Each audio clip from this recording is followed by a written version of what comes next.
Who thinks leads, Alcoa or Maryville? What's the score? I'm going to say Maryville 28, Alcoa 7. Alcoa 27, Maryville 14. Huge upset coming up. That is at the half. Holy cow, Joe! That'll be heard all across the state right there. So that's kind of like, I don't know what, East beating Tennessee High.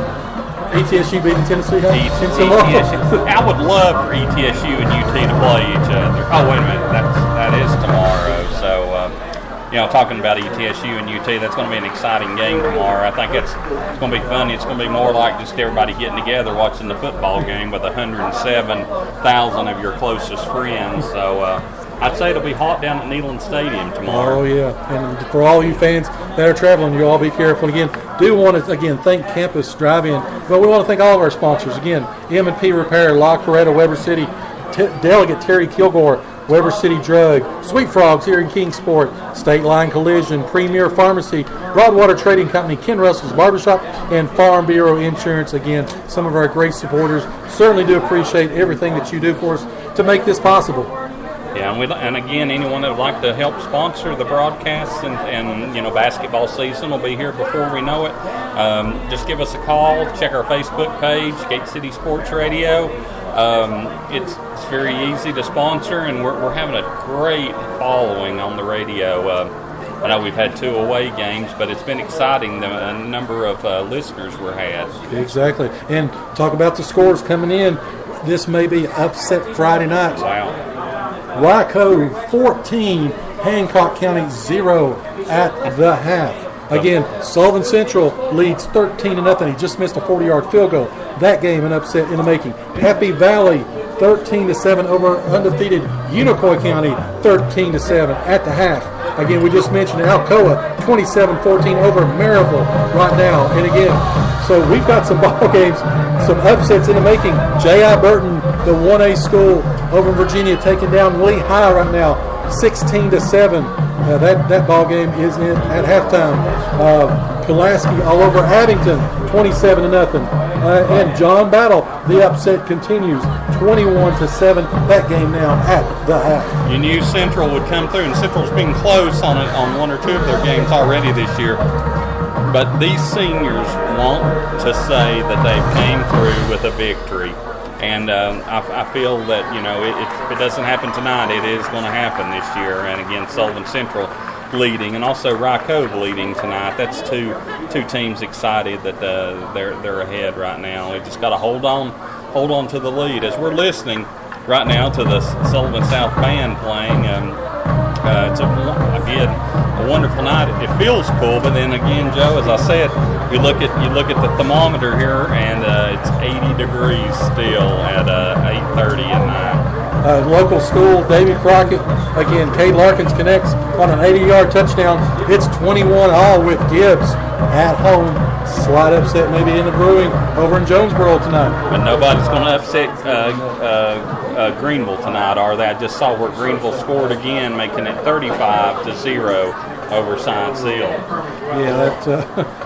Yeah, what do you say? They're averaging 11. They're averaging a first down per play.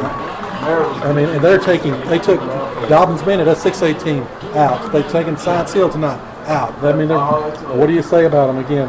But have they given up 3 points this year? 6? I think so. I'll have to look at it again. Oh. But again, tonight, 35-0 over a good Science Hill team. But Sullivan Central is forced to punt, and they get it blocked, and there's a face mask as well. So Johnson County knocking on the door. Again, can Central hang on tonight? Again, we've got about 2 minutes left. We'll take a quick break, come back, again, get you ready for the second half. You're listening to the home of Blue Devil Sports. This is Gate City Sports Radio. Whether you're headed out to the game or if you're just looking for something great to eat, stop by and see the outstanding folks at the Campus Drive-In on Kane Street in Gate City. Campus Drive-In supporting Gate City Athletics for over 60 years, and they have a tremendous selection of breakfast, lunch, and dinner items, and they're open 7 days a week. Also, go in and ask about their new ice cream machine as well. So give them a call for call-in orders at 276-386-3702. Again, that's 276-386-3702. This is Michael Calhoun, speaking on behalf of the Gate City football and track team. We would like to thank you for listening to Gate City Sports Radio, home of the Blue Devils. We're back again. Campus Drive-In halftime show. Both teams warming up right now. Quick score just came in. Union now starting to really pour it on Letcher County. That game 28-0. That game in now at the half. Longhorns attempted a field goal. It was blocked by Sullivan Central. We just talked about that. So they've turned the tide. Central still leads 13-0. So longer it goes, the more excitement builds, and the more that they think they can pull this game out. Just like you look here at Gate City, coming into tonight's game, people in some of the newspapers and things like that had South winning, I think, like 42-0, things like 50-0. Somebody said. So yes. So. And I mean, these two teams, they play each other well. It's a good rivalry. It's a good natural rivalry. They're close to each other. A lot of these kids know each other they played AAU, they played youth sports together. They've grown up. Again, a lot of them, a lot of their same mom and dads go to work at Eastman together. They all, so it's could be a Sullivan South graduate who lives over in Gate City. Exactly, and vice versa. So it's a natural rivalry. But again, a couple keys here in the second half. We've got to be able to hit those play-action passes quick. We've got to be able to get them out of the box to get them out of that box so that we can move the football. They're starting to stack. They're starting to walk that safety down, put another man in the box against us. And if Sally can either run that play-action or, again, pull the ball, run his option, get them out of there so, again, we can create some running room. That's what Sullivan South did in the first half. They were able to pull it. There was a stretch there in the first half. We didn't know where the ball was, who had the ball. The defensive backs were sitting there making all the tackles, and we've got to be able to play sound, fundamental football. Everybody's got their gap responsibility, and again, to stop that run if they can. Again, it's 14-7. Yep. It's one score. Here we go. We've not been this close in a while. No. So. And we were able to stop them, unlike last week when there was a turnover, they scored, then they scored again.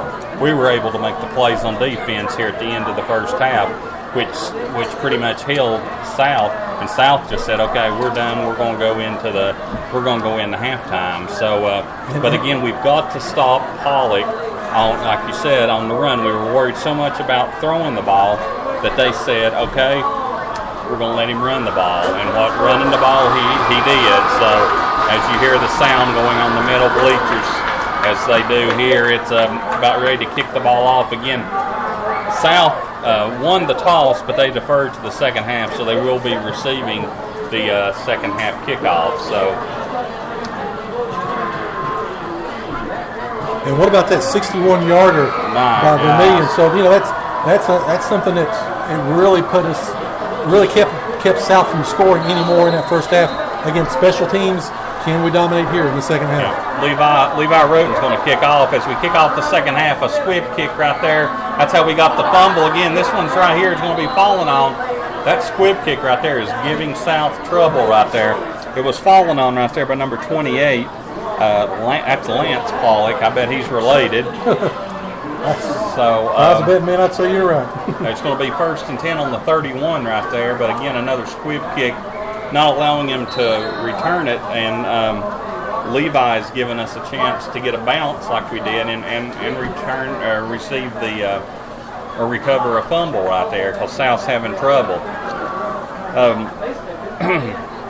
Pollock is in the shotgun right here to start it off as he fakes the handoff one way, fakes it the other, and he holds on to it. Surprisingly, he's running 3 or 4, and what he ends up doing, running face first into one of the biggest Gate City linemen out there, and he says, "Hello, my little friend." That was number 55, Michael Calhoun. Pollock, bless his heart, just ran right there, and there he was, and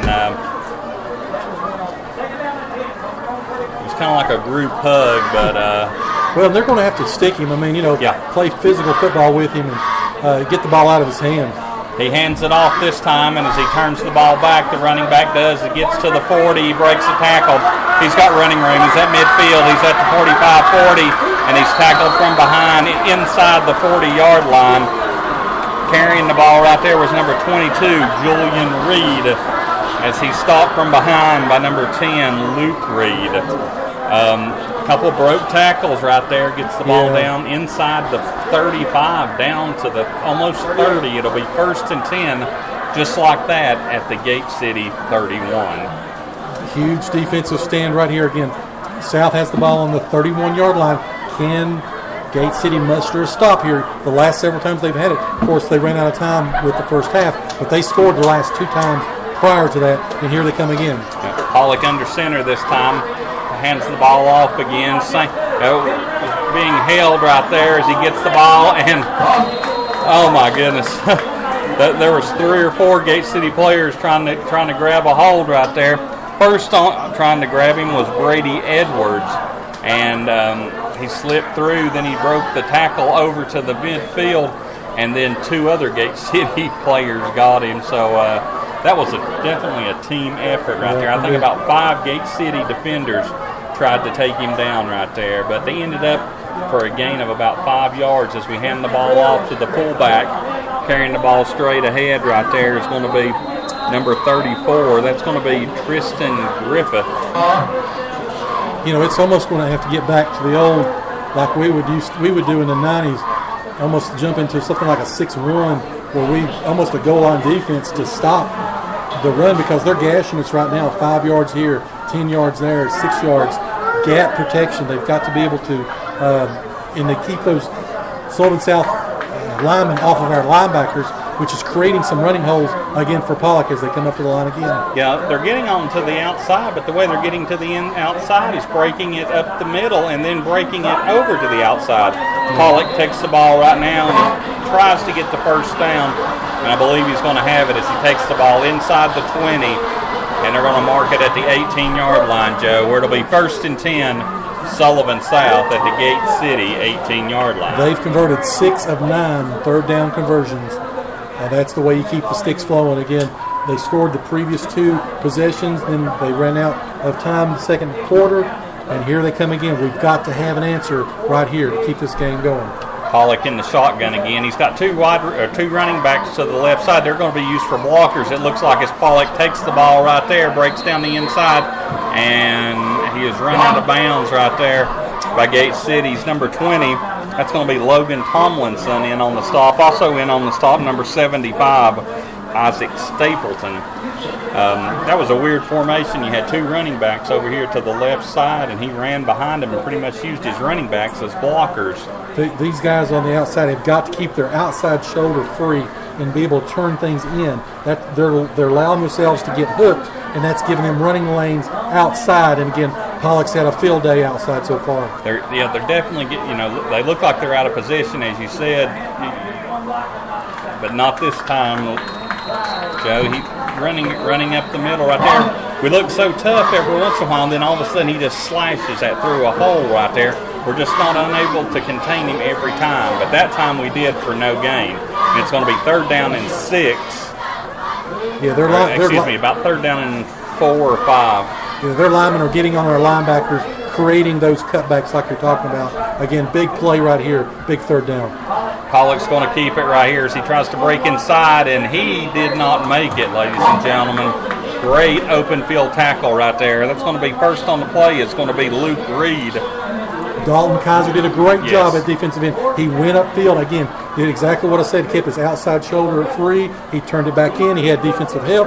And again, that's what happens. You only give up a yard. And again, looks like South going to try to go for the dagger here and try to convert this 4th down and 2. Calhoun was in on that tackle too. There was 3 of them right there that surrounded him. Like you said, they got to close those gaps right there, and they closed the 2 gaps right there. And there's going to be a timeout called by Sullivan South. They're not sure what they want to do. It's 4th down and 2 at about the 10-yard line, so they can, of course, get a first down without getting a touchdown. So do we want to take a break, Joe?